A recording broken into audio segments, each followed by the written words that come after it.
Wapendwa wa taifa la Mungu, tumekusanyika hapa kwa ajili ya zawadi ya ndugu zetu hawa 9 wanaotarajia kupata daraja ya ushemasi. Ni ushemasi wa mpito, sio wa kudumu. Maana kuna ushemasi wa kudumu na huu ni ushemasi wa mpito. Na ili kuthibitisha hilo, tayari hata tarehe ya upadirisho imeshapangwa. Kwa neema ya Mungu, kama kutakuwa na mabadiliko, tunategemea tarehe 11 mwezi wa 7 mwaka huu watapewa daraja.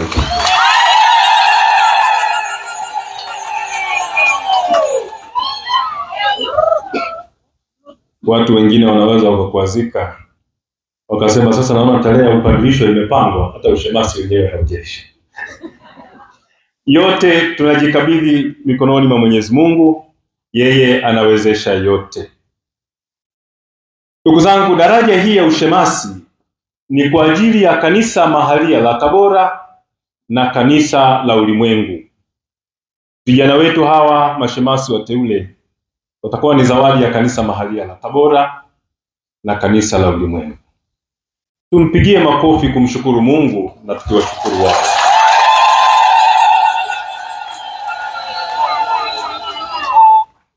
Katika somo la kwanza ambalo tumelisikia kutoka katika kitabu cha Hesabu sura ya 3 aya 5 hadi ya 9, tumeelezwa jinsi Mungu alivyowateua Walawi wawe wasaidizi wa Haruni aliyekuwa kuhani na wanawe katika huduma ya hema ya kukutania na katika mazingira ya kwetu ni kanisa.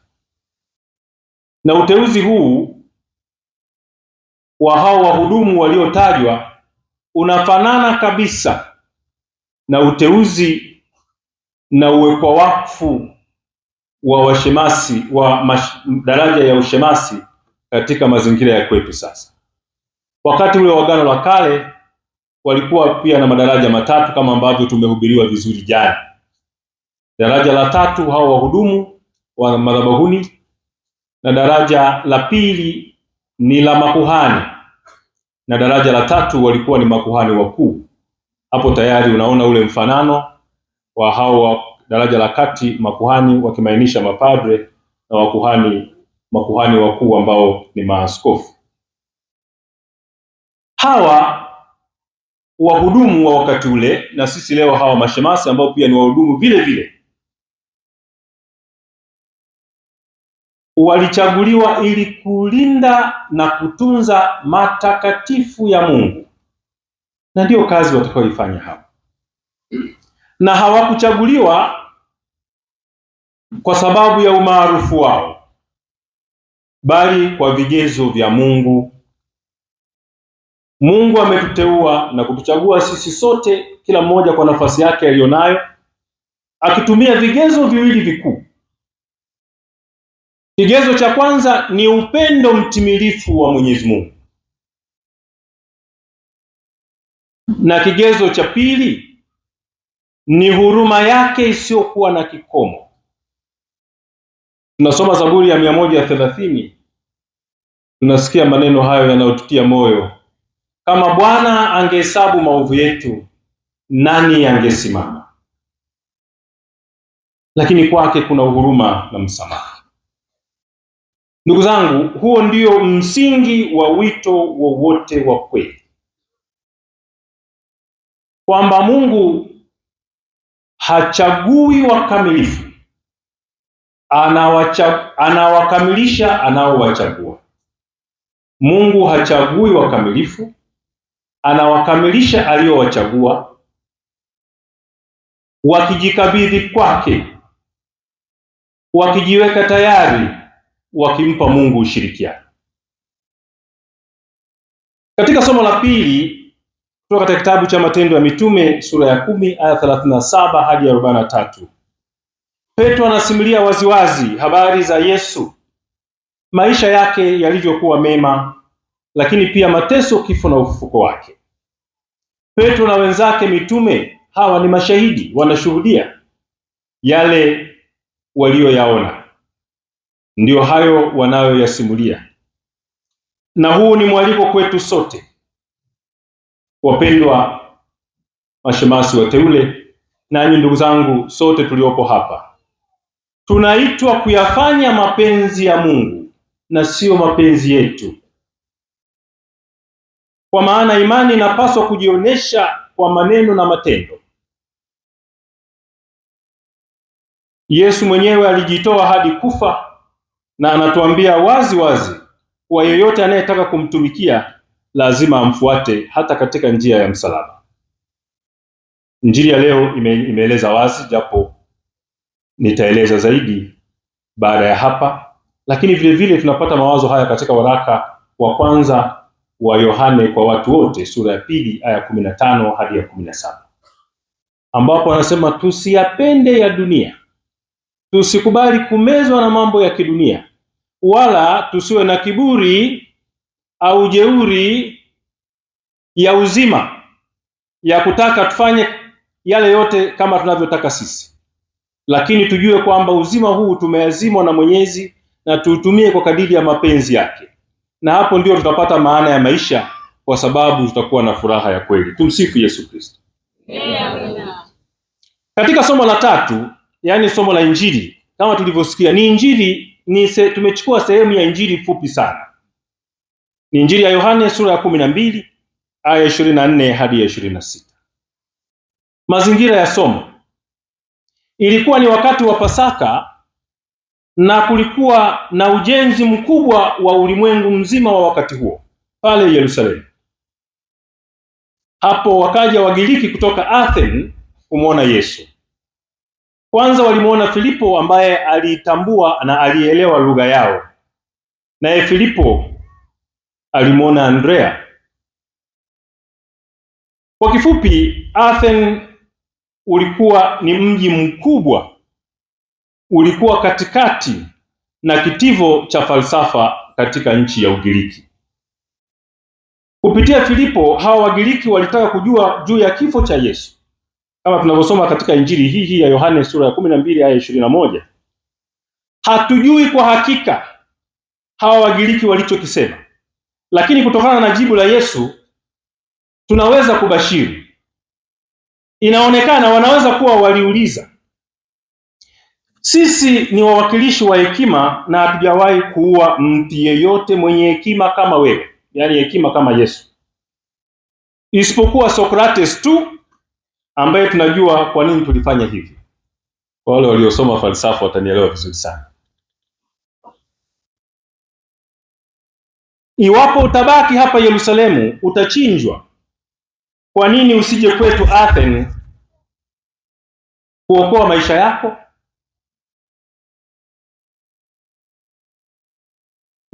Yenyewe mashemasi wateule, sijui inawezekana kati ya wazazi, lakini sidhani kama walifanya hivyo. Wazazi sidhani, labda ndugu sidhani, labda marafiki sidhani, labda majamaa sidhani, kwamba kwa nini usije kuwa meneja wa benki ya posta ya CRDB ya Exim ili unusuru maisha yako kuliko kuyaua katika kwenda katika maisha haya ya idara ya msulubiwa. Sijui inawezekana. Lakini Yesu aliwajibu kwa misingi ya sheria ya asili. Hapa na nukuu, chembe ya ngano isipoanguka katika nchi ikafa, ukaa hali hiyo hiyo peke yake, bali ikifa hutoa mazao mengi. Katika sehemu hii, nukuu hii ya maandiko matakatifu, tunaweza tukaona mambo matatu kwa haraka haraka. Tafsiri 3 zinaweza kuja kichwani, lakini tafsiri hizi zote zinataka kueleza kwamba maisha walioyachagua hawa mashemasi wateule, maisha walioitikia, huku tukitegemea kwamba hawajaingia kwa sababu ya vionjo, ila kwa sababu wameisikia ile sauti, wameitwa na Mungu mwenyewe. Kwa hiyo wameitikia ile sauti, na katika kuitikia hiyo sauti, mazingira yenyewe ya maisha, wao wanafananishwa na hiyo mbegu ambayo haikukubali kubaki katika hali yake hiyo hiyo, bali imekubali kufa na kuzikwa ili inapochipua izae matunda mengi.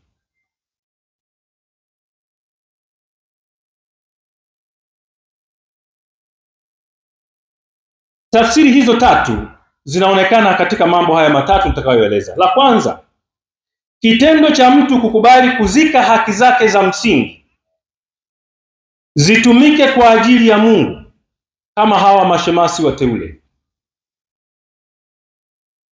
ni sawa sawa karibu na kuzika nafsi.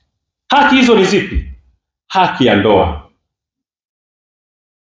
Ni haki yetu msingi kuishi maisha ya ndoa, kuwa na mke, kuwa na mume. Unaweza kusoma kitabu cha Mwanzo sura ya 1 aya 27 mpaka aya 28. Alipomuumba mwanamume na mwanamke, aya 28 anasema zaeni mkaongezeke. Sasa hawa wamejinyima haki yao ya msingi hiyo, wakiitikia wito wa Mungu. Hawakutaka kutimiza mapenzi yao, bali mapenzi ya Mungu kwa kiapo cha useja. Lakini la pili, wamezika haki yao msingi ya umiliki wa mali. Mali zote, hata wao wenyewe, mali zote watakazopata kwa kupewa, kwa msaada, kwa hisani, hata wao wenyewe ni mali ya jimbo na kanisa la ulimwengu. Wataweka kiapo cha ufukara. Lakini vile vile wamekubali kuzika matashi yao binafsi kwa kiapo cha utii, na watajikabidhi, wataweka utii wao mbele ya askofu na waandamizi wake au waandamizi wa maaskofu. Haya mambo haya karibu ni sawa na kuzika nafsi. Ndio maana mimi kwa kumbukumbu zangu ndogo, siku za nyuma, sijui sasa, labda sasa wazazi tumeelewa sana maana ya sakramenti ya daraja, ushemasi, upadri na uaskofu. Tumeelewa sana. Siku za nyuma, wakati wa siku kama hiyo, wakati walitania ninyi mkiwa mmelala kifudifudi, baadhi ya wazazi walikuwa wanatoa machozi. Sitaki kuingia ndani tafsiri zote hizo zinazoweza kujitokeza, lakini zinaweza kuonekana katika haya niliyosema. Lakini la pili, tafsiri ya pili, maisha haya ambayo hawa ndugu zetu wameitikia ni sadaka yenye baraka. Nani asiyejua kuwa kifo na maisha, huzuni na furaha, upendo na chuki na kadhalika ni pande mbili za shilingi, kama siyo sheria ya asili, kwamba mambo haya yanaenda pamoja. Kwa lugha nyingine rahisi, na ingeweza kuuliza, kati yetu ni nani aliyewahi kuchukia kitu ambacho hakukipenda kwanza?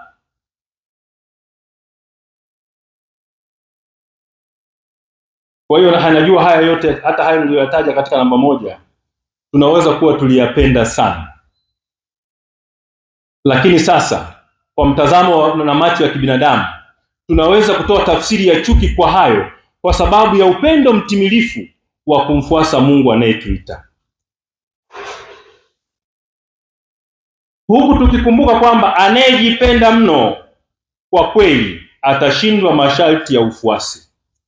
Na atashindwa kwa sababu mbili tu. Kwanza, kwa sababu ya ufuasi, kwa sababu ya ubinafsi.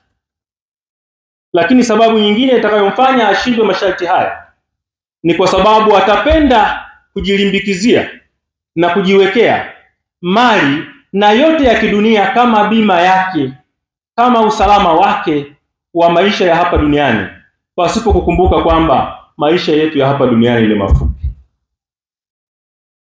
Tunaishi maisha ya hapa duniani kwa lengo tu ili tuweze kuyapata maisha yaliyo ya uzima wa milele, maisha baada ya kifo, ambayo ni maisha ya kutokufa. Tumsifu Yesu Kristo. Kristo. Tafsiri ya tatu ni heshima anayoipata mtu hapa duniani kama mbinguni. Mimi naamini heshima kubwa anayoipata mtu hapa duniani kama ilivyo mbinguni pia hutokana na huduma anayoitoa kwa Mungu na watu wake. Kumbe wapendwa ndugu zangu sana, mashemasi wateule, kwa Mungu kumbukeni, hakuna huduma ndogo. Katika homilia itakayofuata hivi punde iliyoandaliwa na mama kanisa, mtasikia wajibu wenu na majukumu yenu. Ninyi mtaitwa mashemasi kamili. Sasa ni mashemasi wateule. Hayo ni madaraka, ni hadhi, lakini hakuna hadhi na madaraka yasiyokuwa na wajibu. Wajibu huu ulioandaliwa na mama kanisa mtakaousikia katika masikio yenu ni kadiri ya katekisimu kubwa ya kanisa namba 1570. Lakini vile vile mawazo hayo mtakaoyasikia yanatoka katika mtaguso wa pili wa Vatikano katika hati kadhaa. Moja ya hati hizo ni Constitutio ya kidogma juu ya fumbo la kanisa, yani Lumen Gentium namba 29, Constitutio juu ya liturujia Sacrosanctum Concilium namba 35 kipengele cha 4, na Decree juu ya misioni au Ad Gentes Divinitus namba 16. Basi ndugu zangu, kama tulivyosikia katika somo la kwanza, somo la pili na somo la tatu, kama Walawi tumeitwa kutumikia, na kama Petro na wale wenzake mitume tumeitwa kuwa mashahidi, mashuhuda wa ukweli, na kama Yesu alivyofundisha tumeitwa kujitoa ili kuzaa matunda, tena matunda mengi, na matunda yetu hayo yadumu. Tumsifu Yesu Kristo. Yeah.